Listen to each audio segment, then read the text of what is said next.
치솟는 물가에 민초들이 또한 신음하고 있습니다.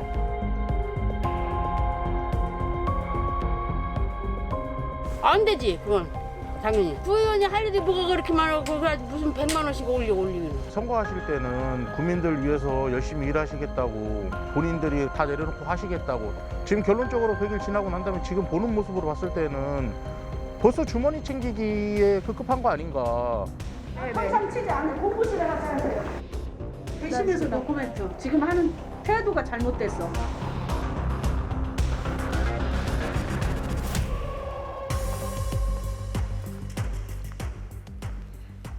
월급 빼고는 다 올라서 얄팍해진 지갑으로 허리띠를 졸라매고 있는 급여 노동자들. 눈덩이처럼 불어나는 이자 폭탄에 하루하루 잠 못 이루고 있는 자영업자들. 경기 침체의 검은 그림자는 우리 서민들의 삶을 점점 옥죄고 있죠.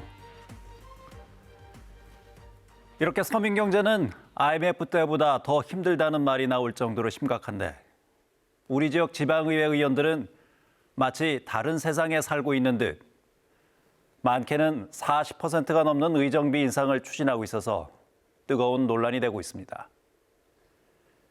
지방의회 의원들의 도를 넘은 의정비 인상의 실태를 이럴 수 이슈에서 취재했습니다. 2022년 10월 12일 대전시 동구청 누리집에는 한 건의 문서가 공개됐습니다. 대전광역시 동구 의정비 심의회 회의록입니다. 회의록을 접한 대전 동구의 마을신문 기자는 의정비 인상액에 놀랐습니다. 군인들의 정서에 되게 반하는 액수고 재정 자립도가 그래도 안정적이라는 유성구도 60만 원 했단 말이에요.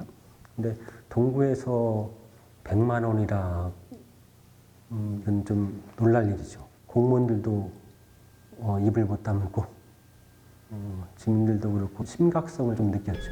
내년도 동구 의원들의 의정비를 한 명당 한 달에 100만 원이나 올린다는 내용입니다. 오랜 기간 코로나로 고통받아왔으며 이제는 치솟는 물가에 민초들이 또한 신음하고 있습니다. 공직자로서 우리가 할 수 있는 일을 찾아 제대로 해내야 합니다. 9대 동구의회 출범 당시 서민을 위한 의회를 만든다고 약속했지만 고물가, 고환율의 경기 침체에도 불구하고 의정비 월 100만 원 인상안을 올렸습니다. 안 되지, 그건. 당연히. 부의원이 할 일이 뭐가 그렇게 많아. 그래가지고 무슨 100만 원씩 올리기는. 물가 인상도 되고 나름대로 그런 것도 있지만 월급을 이렇게 한꺼번에 많이 올리는 건 문제가 많은데요.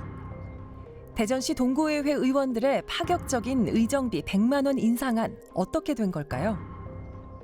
9월 30일에 열린 의정비 심의위원회 회의록을 살펴봤습니다. 첫 회의 자리인데도 심의위원들은 의정비 인상액을 거침없이 내놓았는데요. 심의위원들 사이에서는 구의원들에게 응원이 필요하고 그만큼 열심히 일하기 때문에 100만 원 인상도 부족하다는 말도 나왔습니다. 이게 답답한 건데 정서를 모르는 것은 아닌 것 같기도 하고 근데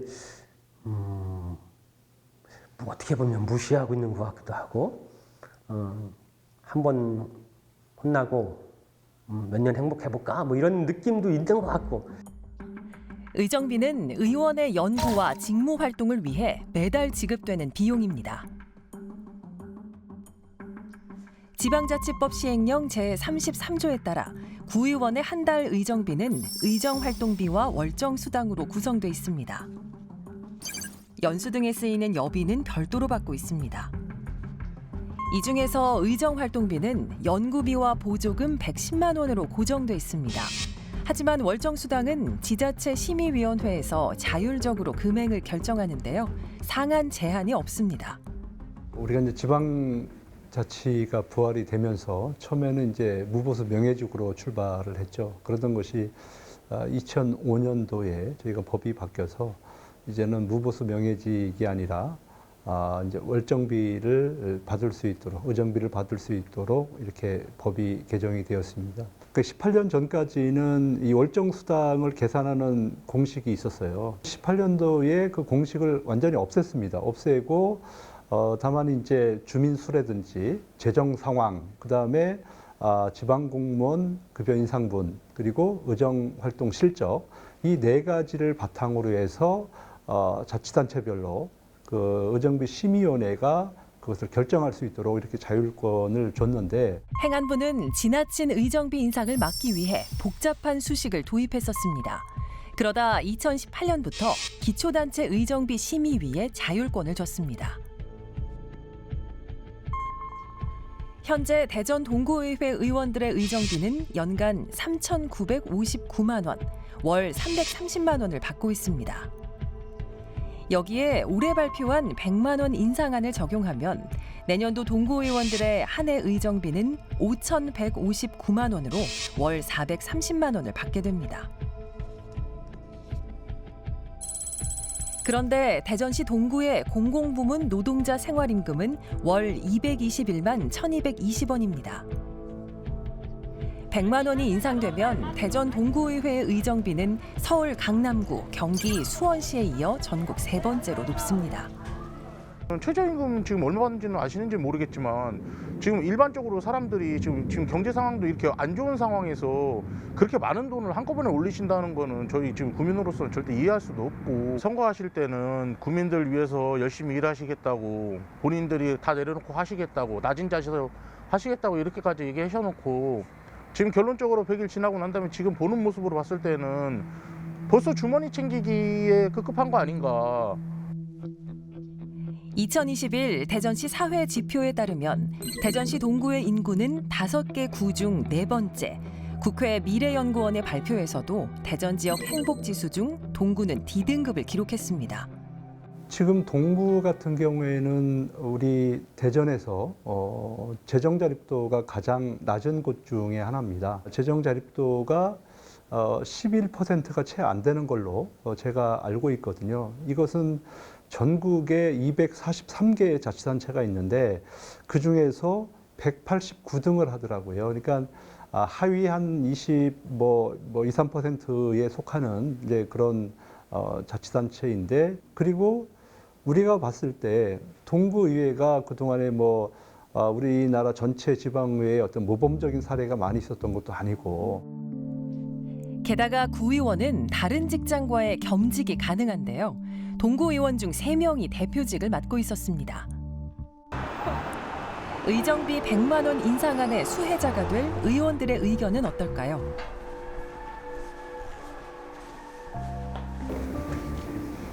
대전 동구의회 의원들을 만나기 위해 한 행사장을 찾았습니다.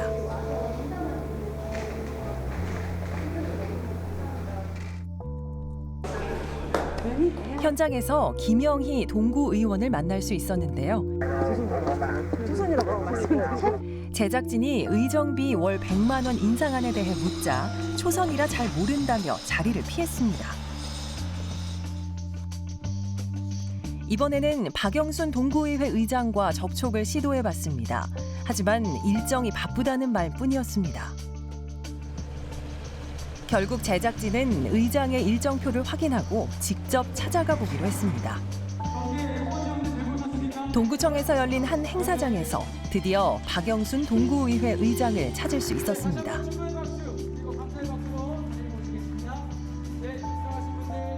회장님 안녕하세요.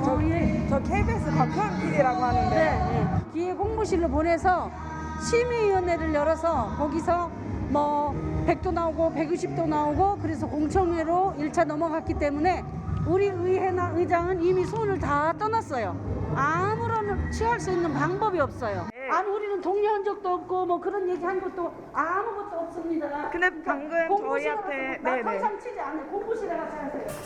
대전 동구의회 박영순 의장에게 의정비 100만 원 인상안의 배경과 의원들의 자체 동결 의사를 물어봤습니다. 의장은 자신들과 무관한 일이라며 선을 그었습니다. 놔뒀지. 네네. 근데 전화 온 분이 한 분도 없었어. 분이 회심에서 노코멘트. 지금 하는 태도가 잘못됐어.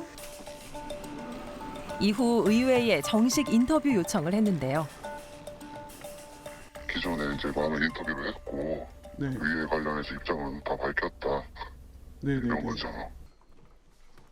의정비 심의위를 주관했던 동구청 기획홍보실에 인상안의 배경을 물었습니다. 저희도 사실 놀랐어요. 그래서 놀랐지만 저희도 아까도 말씀드렸듯이 이게 의정비액에 대해서는 저희가 어떻게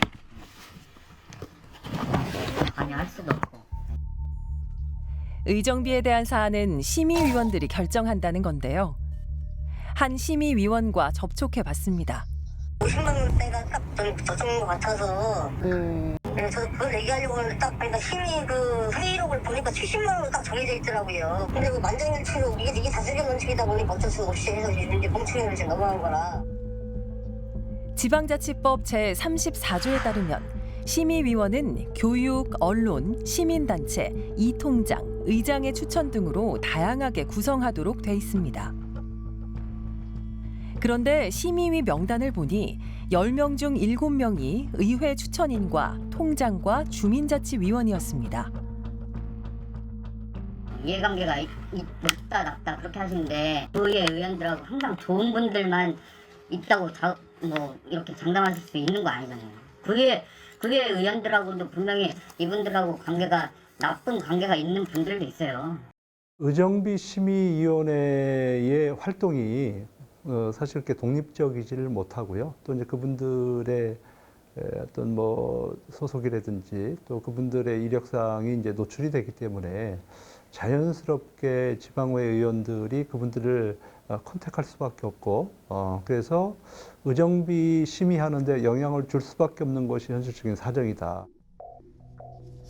의정비 결정은 의회에서 인상 의견을 전달하고 동구청에서 심의위를 꾸린 뒤 의정비 심의위의 회의와 공청회 등 여론 수렴을 거쳐 다시 의정비 심의위에서 최종 결정하게 됩니다. 년도 공무원 보수 인상률이 1.4%를 초과하게 되어 주민 의견 수렴을 지난 10월 24일 대전 동구청에서 구의회 의정비 심의를 위한 공청회가 열렸습니다.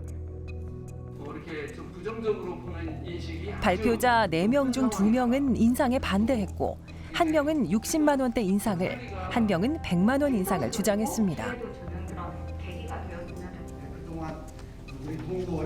평일 낮 시간대 주민 약 30여 명만이 참석한 공청회. 동구 의회분들한테 나름대로의 새로운 기회, 그런 어떤 의미로서의 의정비 인상이 필요하다고 저는 생각이 듭니다. 제가 여기 계신 분들한테 어떻게 하면 게다가 발표자 중에서는 100만 원 인상을 제기한 의정비 심의위원이 직접 나섰는데요. 교수님 대답 좀 의정비 100만 원 인상이 타당한지 물었지만 아무런 답을 듣지 못했습니다. 어떻게 결정이 좀 될 것 같습니까? 그건 이제 설문조사 한 거에 의회에서 반영해서 결정할 거. 의회에서는 70만 원을 얘기했고요. 저희 심의위원 중에서 100만 원도 나오고 120도 나왔어요. 그래서 거기에서 거수를 해서 결정한 거예요. 의정비 100만 원 인상에 관련된 이들은 누구도 타당한 이유를 밝히지 않았습니다. 그럼 이 4년의 과정을 잘 준비를 해서 인상이 진짜 필요하다면 어떻게 올릴 것인지, 어떤 의정 활동을 시민분들에게 보여줄 것인지 이런 것들이 좀 필요한데 그런 것들이 없었으니까 가장 좀 그게 큰 논란으로 남은 것 같습니다. 제작진은 직접 주민들을 찾아가 의정비 인상의 의견을 물어봤습니다. 아니 그 의원이 뭐 하는 거지? 있어야지 월급을 올려주고 뭐가 하지 아무것도 하는 건 그냥 먼저 주던 월급을 동결하지 그냥 뭘 또 올려. 부의원이 별로 하는 일이 없어요. 우리끼리도 많이 이야기해보고. 지금 주는 것도 많이. 우리한테는 우리네 시민들한테는 주는 것도 많이. 살기가 힘들어. 서민 경제는 어려워지지만 의정비는 치솟는 현실. 10월 31일 대전자치구 의정비 인상액이 확정됐습니다. 동구와 대덕구는 80만 원, 중구는 74만 원, 유성구는 60만 원, 서구는 56만 원을 올렸습니다. 파격적인 인상에 대해 동구의회에 공식 인터뷰를 요청했지만 서면으로만 답했는데요. 의정비 인상의 이유를 세부적으로 알기 어려우며 덕분에 의원들은 생계 걱정 없이 의정에 전념할 수 있게 됐다고 밝혔습니다. 지역 주민들의 반응은 그렇게 냉소적일 수밖에 없는 것이 현실이 아닌가 하는 생각을 해봅니다. 그래서 저는 이제 감히 좀 제언을 하고 싶은 것은 의정 활동에 대한 평가를 그냥 뭐 형식적이고 이렇게 하는 것이 아니라 이걸 제도적으로 평가를 하고 그 의정 활동의 평가를 바탕으로 해서 의정비를 심의하고 인상분을 결정하는 것이 가장 바람직하지 않을까. 대전 동구의회 윤리강령에는 공직자로서 청렴하고 검소한 생활을 솔선수범한다고 명시합니다. 경제 침체로 고통받는 서민을 두고 자신들의 월급은 100만 원을 인상하는 구의원을 어떻게 봐야 할까요?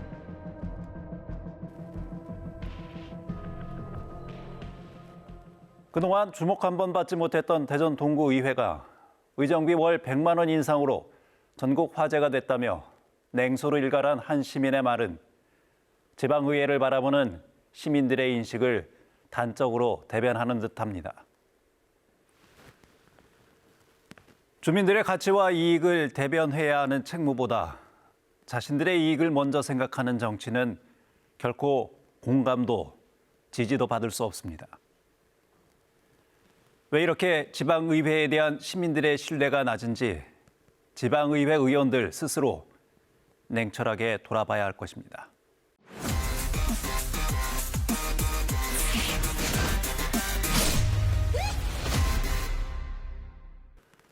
최근 쌀값 하락으로 농촌이 시름에 잠겨 있지요.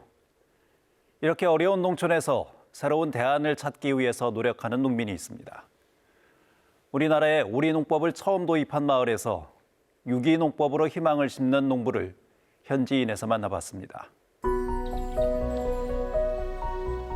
농업은 아주 재밌고 즐거운 일이거든요.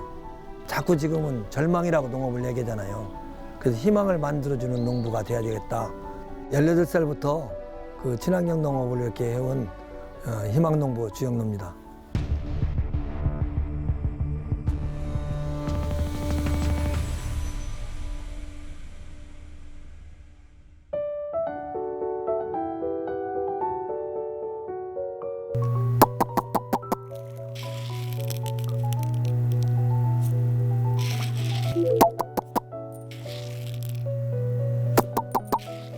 위원장님 지금 뭐 하고 계신 거예요?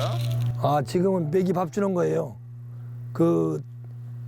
어저께만 해도 막 솟구치고 나왔는데 이제 날씨가 추우니까 이제 겨울 활동 준비하려고 전부 안 나오네요. 저기 나오네. 몇 마리 나오네 이제. 네.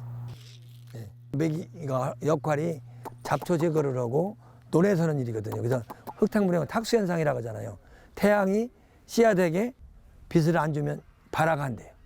그래서 옛날 어른들이 그런 말씀이 있어요. 충청도 사투리로 모내기가 긋다면 냅대 해둘러 그랬거든. 냅대라는 건 빨리 손으로 흔들어서 흙탕물을 만들어내라는 거예요. 그래서 뭐냐면 이제 무트입회 농사를 시도했거든요. 시작이야. 저도 오리도 시작했다가 우렁이 쓰다가 일단 농약과 비료를 안 쓰니까 땅도 지키고 건강도 지킬 수 있잖아요. 그리고 성분도 훨씬 우리 몸에 좋은 성분들이 많이 쌀 속에 들어있거든요. 그래서 이제 건강한 음식을 만들 수 있는 거죠.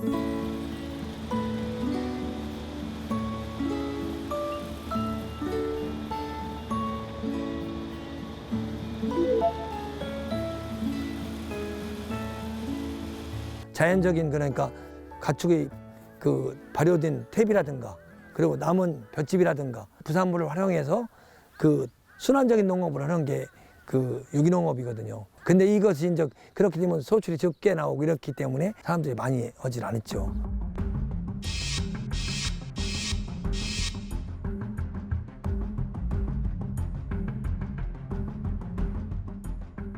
답답해요. 우리가 지금까지 기존에서 농약을 다 쓰던 농지거든요. 그러다 보니까 잔류도 나올 수 있고 전부 다 같이 농약을 안 쓰면 좋은데 나는 농약 안 쓰고 엽로는 써요. 그럼 비산이라고 해서 날라오는 거 바람에 그것도 맞을 수 있거든요. 근데 그런 데서 나오면 400가지를 늘려서 조사를 해요. 그래서 거기서 하나라도 비치면 취소해요. 이 어려운 인증을 하겠다는 얘기죠. 그래서 인증제도가 결과 중심의 인증이 아니라 과정 중심의 인증으로 빨리 바뀌어줘야 돼요. 선생님은 오리 아저씨야. 오리 농법을 만든 아저씨야. 그래서 오리 아저씨라고 불러. 오리 아저씨 해봐. 자, 이렇게 들어봐. 들어봐. 누구께 큰가? 오리야 해봐. 여기서 이러던 오리가 일로 밥 먹으러 와요.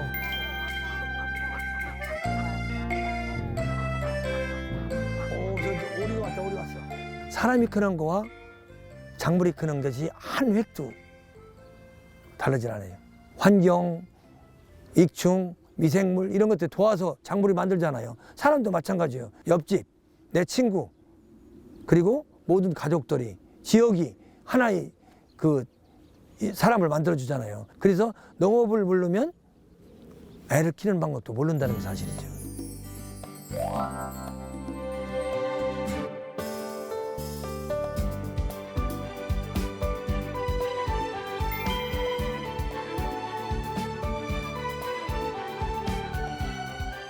우리 조상들은 자연이 사는 섭리를 가르쳤고 작물이 커가는 걸 교육 속에 가르쳤잖아요. 우리나라 교육 속에서 이걸 다뤄줘야 돼요. 근데 중요한 게 있어요. 안 다뤄줘요. 그래서 지금 제가 하고 있는 것이 160개의 학교를 시군별로 담당하면서 한 군에 10개씩, 12개씩 이렇게 갖고서 모를 심어주고 그다음에 가꾸고 그다음에 수확하고 그걸로 또 과자를 만들어줘요. 그래서 벼의 일생을 보여주는 거예요. 아이들에게 자연의 신비, 먹거리의 소중함, 농부의 필요성을 몸으로 느껴주는 거예요. 그렇게 좋아해요. 반갑습니다.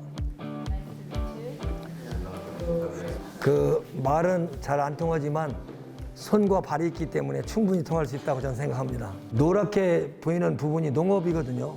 그래서 저는 이렇게 판단합니다. 대한민국의 농업을 너희 마을에서 해결해라.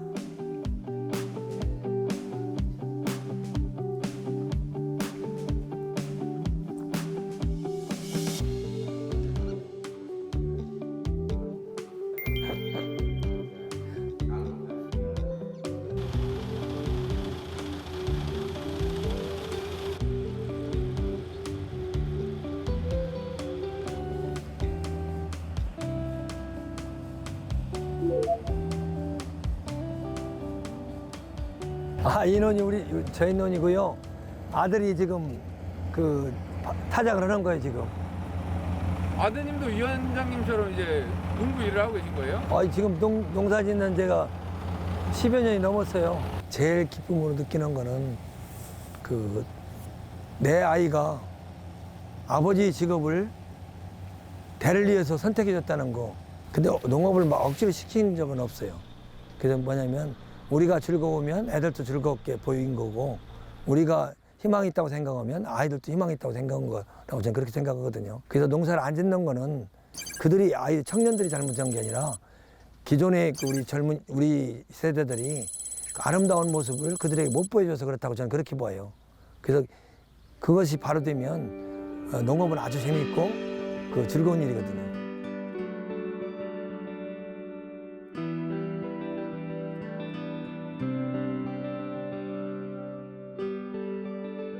절망이 있는 곳에 희망이 있다. 희망은 누가 만들어주는 게 아니다. 우리가 만든다. 그래서 우리가 농부가 만들어야 돼요. 그래서 어렵다, 죽겠다 이 단어는 이제 쓰지 말아야 돼요. 지금은 뭐냐? 자, 우리 이렇게 살잖아. 봐, 되잖아.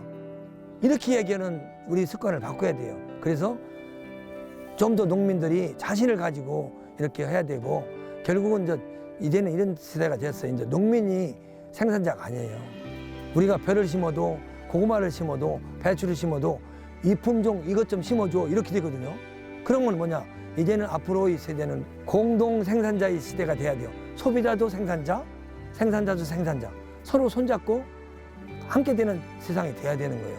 그래서 그런 생산자가 돼서 함께 이걸 풀어야지 농민의 힘만은 못 풀어요. 그래서 소비자와 생산자가 함께 손을 합쳐갖고 공동 생산자가 되는 그런 운동으로서 우리가 가야 된다고 저는 그렇게 봐요.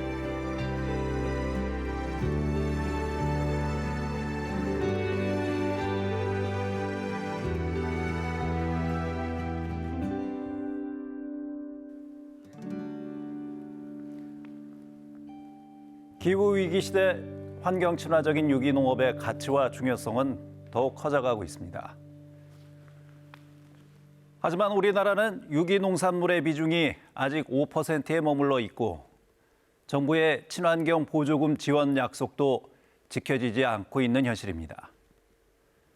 땅과 사람, 그리고 농촌을 살리기 위해서 유기농업에 대한 관심과 지원이 더 필요해 보입니다.